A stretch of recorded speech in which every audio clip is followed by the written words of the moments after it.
나뭇잎이 짙어지고 햇살은 뜨거워지는 6월. 가톨릭 교회는 하느님의 심장을 묵상합니다. 부활의 대장정을 지나 성체성혈 대축일로 모신 주님의 살과 피는 결국 이 불타는 심장에서 흘러나온 것입니다. 온 우주를 창조하시고 다스리시는 하느님께서 당신의 마음을 표현하기 위해 선택하신 이미지가 바로 심장입니다. 찔리면 죽고 멈추면 모든 것이 끝나는 그 심장. 예수 성심이 단순히 성상의 이미지가 아니라 지금 이 순간도 당신을 향해 뛰고 있는 살아있는 사랑의 고백임을 함께 묵상해 보겠습니다. 1장 예수 성심 발현과 12가지 약속. 1673년 프랑스의 작은 수도원 파레르모니알. 성모 방문 수녀회의 젊은 수녀 마르가리타 마리아 알라코크는 예수 성심의 환시를 경험합니다. 주님께서는 당신의 심장을 그녀에게 보여주셨습니다.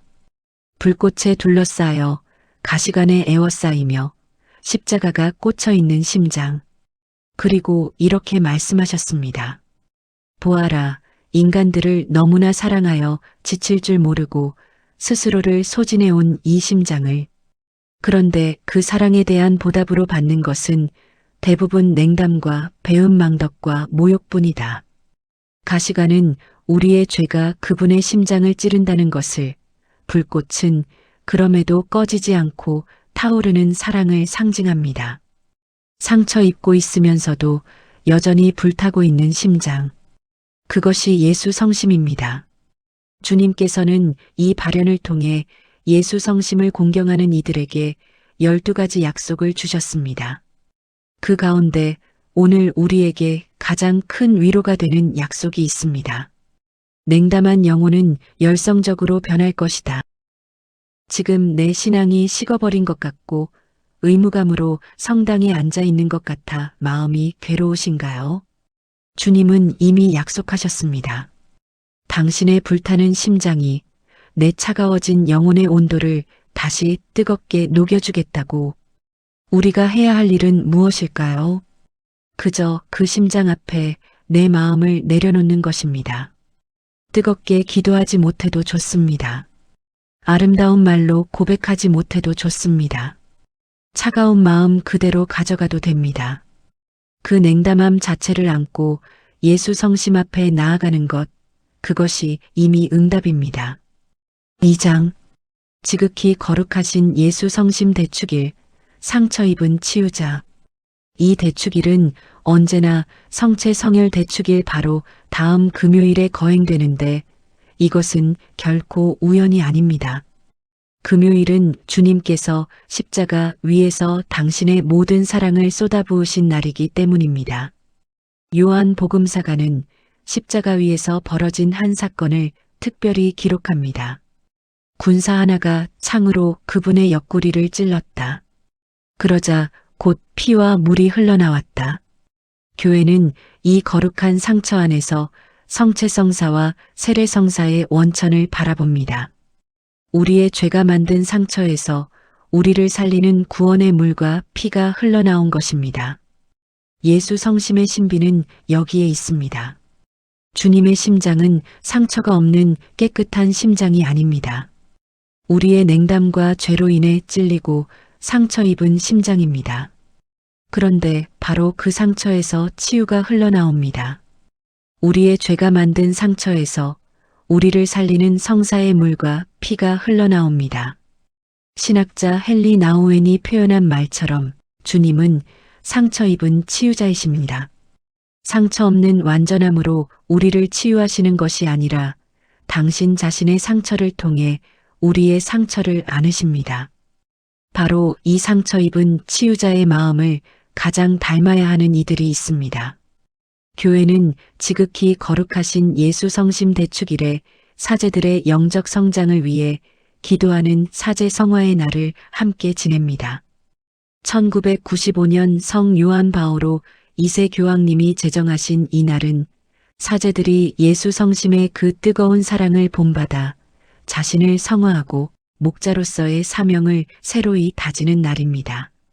사제 역시 우리와 똑같이 약하고 상처받기 쉬운 인간입니다.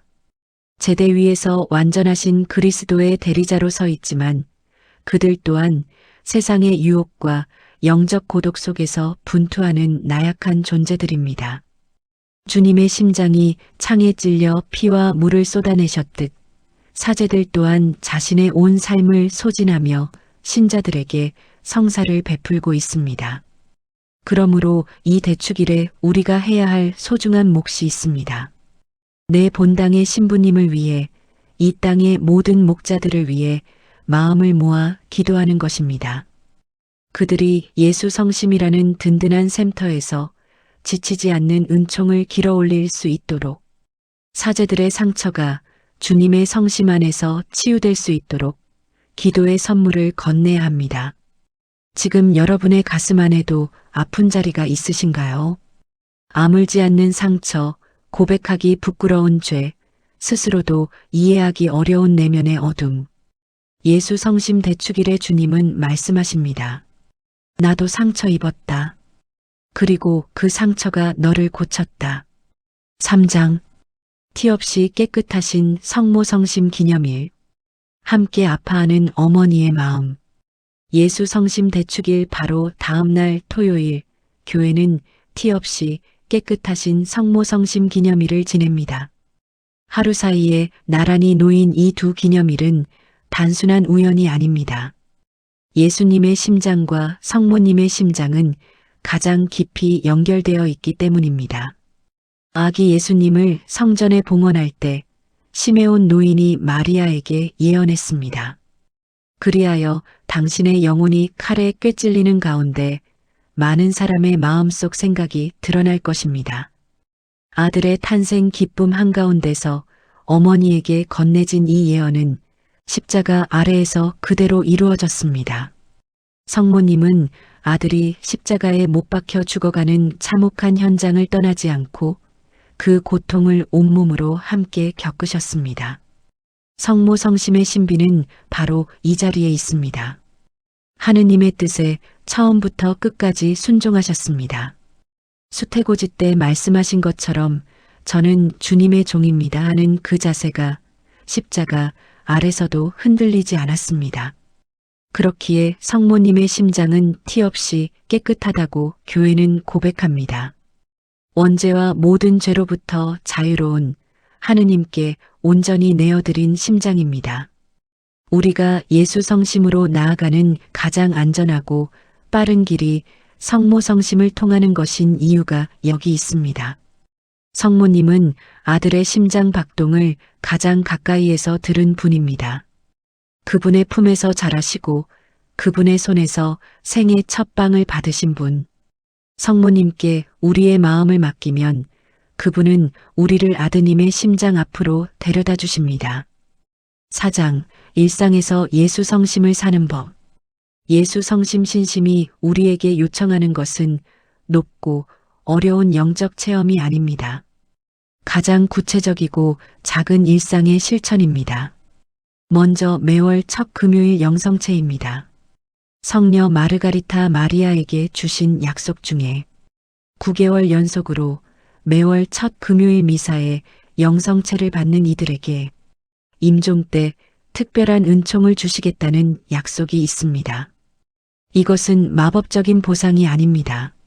주님의 상처 앞에 나아가며 보속하고 그분의 사랑에 응답하는 삶을 살겠다는 결단의 표현입니다. 다음 달 첫 금요일을 미리 마음에 새겨두십시오. 또한 매주 목요일 밤에 예수님의 순환을 기억하며 고통에 동참하는 성시간을 통해 구속사업에 참여하라는 신심을 알려주셨습니다. 예수님께서 십자가에 못 박히시기 전날 밤 겟세마니 동산에서 피땀을 흘리며 기도하실 때 사도들은 모두 잠들어 있었습니다. 주님은 그때 느끼셨던 극심한 외로움과 슬픔을 전하시며 목요일 밤에 깨어 당신과 함께 한 시간 동안 머물러 줄 것을 청하셨습니다. 성시간은 대단한 기도를 바치는 시간이 아닙니다. 홀로 고통받으시던 주님의 곁을 지키며 그분의 찢긴 심장을 위로해드리는 사랑의 동행입니다. 이번 달 성체 조배실이나 고요한 내 방 한켠에서 단 한 시간만이라도 주님을 위해 온전히 시간을 내어드리는 성시간을 가져보시면 어떨까요? 다음으로 예수 성심 기도입니다. 길고 복잡한 기도가 아니어도 됩니다. 가장 널리 사랑받는 화살 기도면 충분합니다. 예수 성심, 저희 마음에 예수 성심과 같은 열정을 주소서. 또는 지극히 거룩하신 예수 성심, 저희에게 자비를 베푸소서. 하루 중 단 한 번, 이 짧은 청원 기도를 바치는 것만으로도 충분합니다. 기도는 길이가 아니라 방향입니다. 내 마음이 어디를 향하고 있는지가 중요합니다. 마지막으로 마음의 온도를 올리는 것입니다. 주님의 심장이 우리를 향해 불타고 있다면 우리의 심장도 이웃을 향해 조금씩 따뜻해져야 합니다. 6월 한 달 동안 냉담해진 주변의 누군가에게 먼저 말을 걸어보십시오. 오래 연락하지 않은 이에게 메시지를 보내십시오. 늘 지나치던 이웃에게 눈을 마주치고 인사를 건네십시오. 그 작은 온기 하나하나가 예수 성심의 불꽃이 내 삶을 통해 세상으로 번져나가는 방식입니다. 예수 성심과 성모 성심, 이 두 심장에 공통점이 있습니다. 둘 다 상처를 입었고 그 상처에도 불구하고 멈추지 않았다는 것입니다. 예수님의 심장은 창에 찔렸지만 거기서 구원의 물과 피를 쏟아냈고, 성모님의 심장은 칼에 꿰찔리는 것 같은 고통을 겪었지만 끝까지 하느님의 뜻 안에 머물렀습니다. 두 심장 모두 사랑 때문에 상처 입었고 사랑 때문에 계속 뛰었습니다. 6월 한 달, 이 두 심장의 따뜻함 안으로 들어가시기를 청합니다. 내 심장이 차가워졌을 때, 내 신앙이 식어버린 것 같을 때 예수 성심과 성모 성심을 기억하십시오. 그분들의 심장은 지금도 우리를 향해 뛰고 있습니다. 예수 성심이여, 저는 당신을 신뢰합니다. 지금도 냉담한 영혼에게 손을 내밀고 계십니다. 그 손을 잡으시면 됩니다. 주님의 평화가 늘 함께 하시기를 빕니다. 성서 묵상이었습니다. 감사합니다.